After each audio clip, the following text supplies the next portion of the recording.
तो कैसे आप लोग बताना चाहूंगा, आज सीखते हैं how to compare any stocks on the stock market, right. ये किसी स्टॉक को हम किसी तरीके से कैसे कंपेयर कर सकते हैं मार्केट में, और ये जान सकते हैं कि यस इसमें स्पेसिफिक स्टॉक्स ये हैं जो हमें पिक करना चाहिए।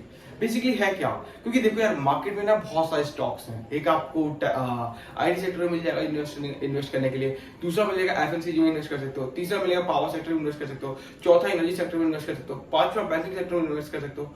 बहुत सारी कैटेगरी से बहुत सारा स्टॉक्स है, 5500 से 6000 स्टॉक्स है मार्केट में। अब उसको इन्वेस्ट कैसे करना है, कैसे एनालाइज करना है, हमें कौन से स्टॉक्स चाहिए और हम इसको कैसे ले सकते हैं और कैसे कंपेयर करके ये जान सकते हैं कि यस हमें ये स्टॉक बिल्कुल क्वालिफाइड लग रहा है और हमें इसको पिक करना आसान और हमारे लिए ये बिल्कुल अच्छा स्टॉक है। वो कैसे करेंगे, हर एक फील्ड में अलग अलग तरीके से, राइट। और मैं आपको एक ऐसे तरीका देता हूं जिससे कि आप ये समझ सकते हो कि हर फील्ड में यही तरीका आएगा, और इस तरीके को नापने के बाद आप बिल्कुल श्योर कॉन्फिडेंट होकर के आप ये समझ पाओगे कि यस मेरे को ये तरीका मिल गया, यानी मैंने स्टॉक पिकिंग करना सीख लिया है और मुझे स्टॉक कैसे पिक करना है मुझे आता है।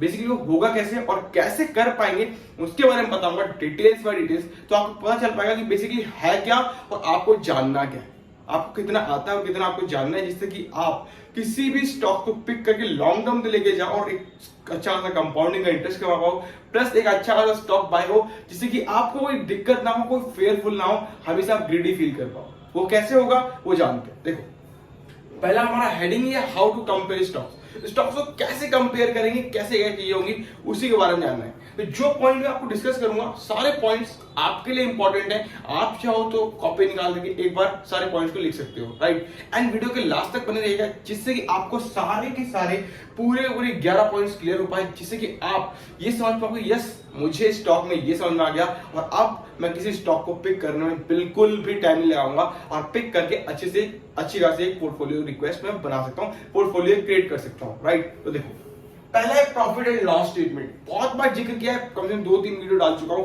प्रॉफिट एंड लॉस के ऊपर, और प्रॉफिट एंड लॉस को समझाने के लिए अब तो नहीं लगता मुझे कि और समझाना चाहिए, फिर भी कोई बात नहीं। आपको क्या देखना चाहिए, क्या कैसे होता है, एवरीथिंग बताऊंगा फिर दोबारा डिटेल से, एंड उसके बाद जान पाओगे कि आपकी कैसा क्या होना चाहिए और किस तरीके से आपको स्टॉक पिकिंग तरीके का आपका क्या मोटिवेट क्या माइंड ऑफ थॉट होना चाहिए किसी स्टॉक को पिक करने से पहले, राइट। तो उसके बारे में बताऊंगा details bye details, plus profit and loss को इतने अच्छे से बताऊंगा कि आप किसी प्रॉफिट एंड लॉस को स्टेटमेंट को एनालाइज करते वक्त ये फील ना करो कि यस मुझे कोई कैलकुलेशन करनी है। विदाउट एनी कैलकुलेशन, आपको free of cost, without any calculation आपने आपको एनालाइज कर सकते हो कि यस किसी स्टॉक को पिक करने से पहले प्रॉफिट एंड लॉस स्टेटमेंट को कैसे एनालाइज करते हैं, राइट। तो देखो पहला पॉइंट है इंटरेस्ट अर्न, मतलब इंटरेस्ट वो पैसा जो कि हम जो स्टॉक एनालिसिस करेंगे वो करेंगे बैंकिंग सेक्टर में, यानी कि कोई बैंक है XYZ बैंक है, उसके रिगार्डिंग में हम पूरा जो स्टॉक एनालिसिस करेंगे वो सिर्फ एक बैंकिंग सेक्टर में करेंगे, ठीक है। तो मैं आपको सिखाऊंगा कि बैंकिंग सेक्टर के थ्रू आप किसी स्टॉक को कैसे पिक करते हो और कैसे नहीं, ठीक है। तो मेजर पॉइंट क्या है वो डिस्कस करते हैं। पहला इंटरेस्ट अर्न। तो पहला जो कंसर्न है कि इंटरेस्ट अर्न, यानी कि बैंक के पास क्या होता है कि कितना जो कैपिटल है उसके ऊपर कितना इंटरेस्ट कमाती है, इसका कंसर्न है आपका इंटरेस्ट अर्न में आता है, यानी कि कितना अपने पैसे से वो इंटरेस्ट को अर्न करती है, वो सबसे बड़ा पॉइंट है। कि जो कैपिटल मान लो कि XYZ बैंक यानी कि HDFC के पास टोटल अमाउंट है, उससे कितना अपने आप पे इंटरेस्ट जनरेट करती है, उसका अमाउंट आपको इंटरेस्ट अर्न बताता है। ये आपको फीचर्स जो है ticket.com में मिल जाएगा, ticket.com में मिल जाएगा, एंड उसके बाद जाकर के वहां पे जो आपका स्पेशल फीचर्स है जो कि आपको पेड सर्विसेज से मिलती है, वहां से आप चेकआउट कर सकते हो कि लास्ट 5 साल में किस तरीके से कंपनी वर्क कर रही है प्रॉफिट एंड लॉस स्टेटमेंट पे। तो वहां से आपको पता चल पाएगा यस इस कंपनी का स्टेटमेंट ये है और लास्ट 5 साल में कंपनी इस तरीके से वर्क कर रही है। देखो तो पहला आपको चलेगा इंटरेस्ट अर्न, यानी कि कैपिटल के ऊपर, प्रिंसिपल के ऊपर कितना बैंक अपने आप को इंटरेस्ट अर्न कर रही है मार्केट से, ये आपको पता होता है। सेकंड स्टेटमेंट बताता है आपको अदर इनकम, यानी कि कंपनी के पास जो भी प्रोडक्ट्स है XYZ लाइक क्रेडिट कार्ड हो सकता है कंपनी के पास इंश्योरेंस प्लान है, कंपनी के पास अलग क्लास के डेबिट कार्ड्स हैं, क्रेडिट कार्ड्स हैं जिसकी ऊपर फीस होती है, तो उस पैसे से कितना वो पैसा इनकम जनरेट कर पाती है वो आता है अदर्स इनकम। अदर जो बिजनेस कोर वैल्यूज हैं, जो अदर कोर वैल्यूज की बिजनेसेस हैं, उसके ऊपर कितना पैसा वो जनरेट करती है उसको कहते हैं अदर इनकम। 2 पॉइंट क्लियर हुए। पहला कि आपको यहाँ पे जानना है कि कितना इंटरेस्ट कमाती है, प्लस दूसरा पॉइंट अदर इनकम, यानी जो भी कंपनीज के प्रोडक्ट है, बैंक के प्रोडक्ट्स हैं, उसको कैलकुलेट करते हैं अदर इनकम में, यानी कि क्रेडिट कार्ड हो सकता है, डेबिट कार्ड हो सकता है, बैंक के चार्जेस हो सकते हैं एंड ऑल, जितने भी चीजें होती हैं वो आपका जो है अदर इनकम में आता है। ठीक है, तीसरा पॉइंट होता है इंटरेस्ट एक्सपेंडेड, यानी कि जो वो पैसा कि कंपनी ने, मान लो एक एग्जांपल से चलते हैं कि देखो 100 रुपए कंपनी ने क्या किया, 100 रुपए है कंपनी के पास जो कि उसने इंटरेस्ट से कमाया, उसके अदर इनकम से कमाया 20% का, यानी कि 20 रुपीज कमाया। ठीक, तो 100 रुपए प्लस 20 रुपए यानी 120% का अभी तक है कंपनी के पास 120%। अब क्या है इंटरेस्ट एक्सपेंडेड, यानी कि अब अगर कंपनी के पास डिपॉजिट है तो डिपॉजिट के ऊपर उसे इंटरेस्ट भी देना होगा, क्योंकि मार्केट से पैसा उठाया, किसी का पैसा है जिसके ऊपर हम इंटरेस्ट कमा रहे हैं, किसी सेविंग अकाउंट है उसके ऊपर बैंक इंटरेस्ट कमा रही है, राइट। तो 100 रुपए से इंटरेस्ट में कमाया, उसके बाद एक्सपेंड किया, प्लस एक्सपेंडेड इंटरेस्ट, यानी कि कंपनी लोगों को जो इंटरेस्ट दिया वो 51% का होगा, राइट। मान लो एग्जांपल मान रहा हूँ कि 51% का इंटरेस्ट पे कर दिया बैंक ने ऑल ओवरऑल हमें उसके लिए, उसको पूरे साल भर में। ठीक है, अब आता है ऑपरेटिंग एक्सपेंसेस, यानी कि ऑपरेटिंग एक्सपेंसेस का मतलब ये है बेसिकली कि जो आपका एक्सपेंसेस, वो एक्सपेंसेस जो कि आपका मान लो कि ड्यूरिंग टू कुछ ड्यूरिंग टू इंटरेस्ट पार्ट जो एक्सपेंसेस आए हैं ड्यूरिंग टू काम, ड्यूरिंग टू वर्क, कुछ भी आप वर्क कर रहे थे एंड उसके कारण जो कोई एक्सपेंसेस आता है तो वो आप कैलकुलेट करते हो आप ऑपरेटिंग एक्सपेंसेस में। बेसिकली वहां पे ये पता चलता है आपको कि किसी भी जो आपका इंटरेस्ट रेट है वो 51% का है, ठीक है। बट लेकिन अदर चार्जेस, अदर तरीके की चीजें होती है, जैसे कि मान लो कि आपका स्टाफ चार्ज है, सिक्योरिटी चार्जेस है, एनी ऑल सारी चीजें जो होती है, मैनेजमेंट होता है, इसके ऊपर आप वर्क कर रहे हो तो, या फिर आपकी कंपनी वर्क कर रही है, पूरा बैंक वर्क कर रहा है, तो वो चार्जेस जो आते हैं वो आते हैं ऑपरेटिंग एक्सपेंसेस में, कि पूरा कितना है, ठीक है।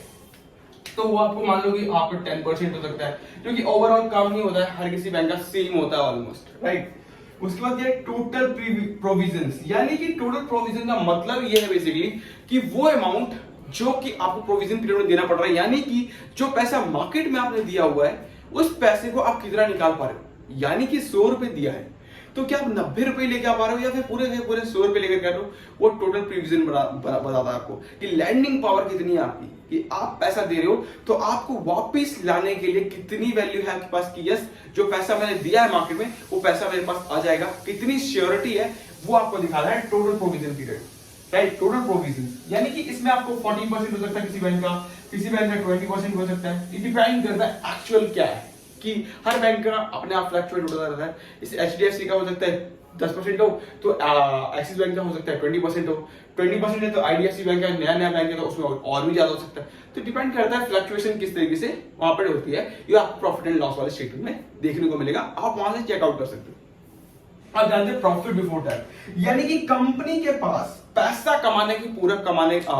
कंपनी ने जो भी प्रॉफिट अर्न किया है बिफोर टैक्स कितना था और उसको जो है कितना अमाउंट का प्रॉफिट हुआ वो यहाँ पे आएगा। हो सकता है 40 आ जाए या फिर हो जाए 35 आ जाए, इन सबको माइनस करने के बाद तो बिफोर टैक्स कितना प्रॉफिट हुआ, उसके बाद कंपनी के टैक्सेस कि कंपनी ने कितना टैक्स पे किया, उसके बाद नेट प्रॉफिट निकल के आया, ये आपको बताता है टैक्सेस। तो नेट प्रॉफिट जब मिलेगा आपको जब आप इसका 35 में से जितना 35 आपका टैक्सेस का जो अमाउंट काटने के बाद कितना प्रॉफिट जनरेट हुआ वो नेट प्रॉफिट बताएगा। बट लेकिन वो बिफोर टैक्सेस यानी कि टैक्स से पहले कितना पैसा था प्रॉफिट का, प्लस उसके बाद टैक्स, उसके बाद नेट प्रॉफिट, ठीक है। तो ये आपको प्रॉफिट एंड लॉस स्टेटमेंट पूरा समझ में आएगा इस तरीके से। एंड उसके बाद शेयर कैपिटल, मतलब कि आपके पास बैलेंस शीट में कंपनी का वो पैसा दिख रहा होता है कि बैंक को अगर कोई पैसा लेना है मार्केट से तो किस तरीके से पैसे को लेके आ सकती है मार्केट में और किस तरीके से वर्क कर सकती है, वो बैलेंस शीट बताता है आपको। वो कैसे कि देखो पहला आता है शेयर कैपिटल, यानी कि उसके पास एक ऑप्शन तो ये है कि अपनी कंपनी का शेयर अपने शेयर होल्डर को दे दे और उससे वो कैपिटल ले ले, ठीक। मतलब मैं अपने कंपनी में हिस्सेदारी दे दूं, मतलब अपने बैंक में हिस्सेदारी दे दूं अपने ग्राहकों को और उससे मैं कैपिटल ले लूं, यानी कि उसका प्रिंसिपल ले लूं, वो हो जाएगा शेयर कैपिटल। यस गाइस, तो इस सेकंड वाले में आपको पता चलता है टोटल रिजर्व कितना है, कंपनी के पास टोटल रिजर्व कितना है और कितना उससे वो पैसा अर्न कर सकती है, ये आपको पता है टोटल रिजर्व। एंड उसके बाद इसका डेफिनेशन भी आप चेक कर सकते हो। एंड साथ ही साथ डिपॉजिट में ये पैसा होता है जो कि कंपनी के पास डिपॉजिट में आता है। मान लो फिक्स डिपॉजिट जितना ज्यादा होता है तो उससे कंपनी क्या होता है ना कि आपको मार्केट से जो बाहर से पैसा उठाना है, मान लो आरबीआई के पास जाना है, किसी दूसरे बैंक के पास जाना है, इनडेप्थ किसी और के पास जाना है, और वहां से पैसा लेकर के आने के बाद वहां लेके आने के बाद इंटरेस्ट ज्यादा पे करना पड़ता है बैंक को। बट डिपॉजिट से क्या होता है कि कंपनी को ना अच्छा खासा डिपॉजिट से एक अमाउंट मिल जाता है और वहां से कंपनी एक अच्छा खासा प्रॉफिट जनरेट कर पाती है। तो जितना ज्यादा डिपॉजिट होता है वो कंपनी के ऊपर ज्यादा हो सकता है। जैसे कि एचडीएफसी में 75% या ऑलमोस्ट 80% के आसपास है डिपॉजिट की वैल्यू। एंड जितना ज्यादा हो तो उतना कम रेट में कंपनी को पैसा मिल रहा है और उससे ज्यादा इंटरेस्ट लेकर के आ पा रही है बैंक। तो it's a best opportunity for bank also. And आप उससे सीरियल ग्राहक हो तो उसके लिए और भी अच्छा है, राइट। एंड दूसरा ऑप्शन लास्ट जो बचता है वो बचता है बोरोइंग, जो कि मैंने कंफर्म इसी में कर दिया कि बेसिकली बोरोइंग का मतलब ये है कि उधार लेना। या तो उसके बाद दूसरा ऑप्शन ये बचता है लास्ट वाला कि वो जाकर के किसी बैंक से या फिर आरबीआई से किसी से भी जाकर के बोरोइंग ले, एंड उसके बाद वो उसको बोरोइंग लेने के बाद वो अपना कैपिटल ला सकती है। तो ये चार ऑप्शन बनते हैं। पहला शेयर कैपिटल की अपने शेयर में हिस्सेदारी दे दे, दूसरा टोटल रिजर्व जो उसके पास है ऑलरेडी पहले से, तीसरा ऑप्शन डिपॉजिट कि अपने पैसे जो मेरे पास ग्राहक आए हैं उस डिपॉजिट से मैं जितना ज्यादा ले सकूं।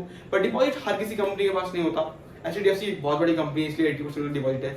ये एक्सिस बैंक के पास ऑलमोस्ट 65% के आसपास है आई थिंक। एंड आईडीएफसी के पास ऑलमोस्ट 41% था अभी लास्ट टाइम जब मैंने चेक किया था, तो इतना था। तो इस तरीके से आपको चेकआउट कर सकते हो। एंड अगर वो चीज नहीं मिलती है बैंक के पास तो बोरोइंग के ऊपर जाते हैं, और बोरोइंग से क्या होता है कि लोन लेते कंपनी, डेट आता है कंपनी के ऊपर, एंड उसके बाद वो अपने बैलेंस शीट को मेंटेन करने के लिए बोरोइंग लेकर के वहां से अपने कैपिटल को ले सकती है किसी भी तरीके से। आरबीआई के साथ जा सकती है फिर, या फिर दूसरे बैंक के साथ इंटरसेक्ट करके वहां से पैसे उठा सकती है मार्केट में, राइट। तो वीडियो अच्छी लगे तो लाइक करिएगा, शेयर करिएगा। Thank you so much guys. Video पसंद नहीं हो तो लाइक करना, शेयर करना ना भूलिएगा। प्लस साथ ही साथ आपको कोई डाउट हो, कोई भी कंसर्न हो इस वीडियो के रिलेटेड, कोई भी पॉइंट समझ में नहीं आया हो तो आप मुझे बता सकते हो कमेंट करके।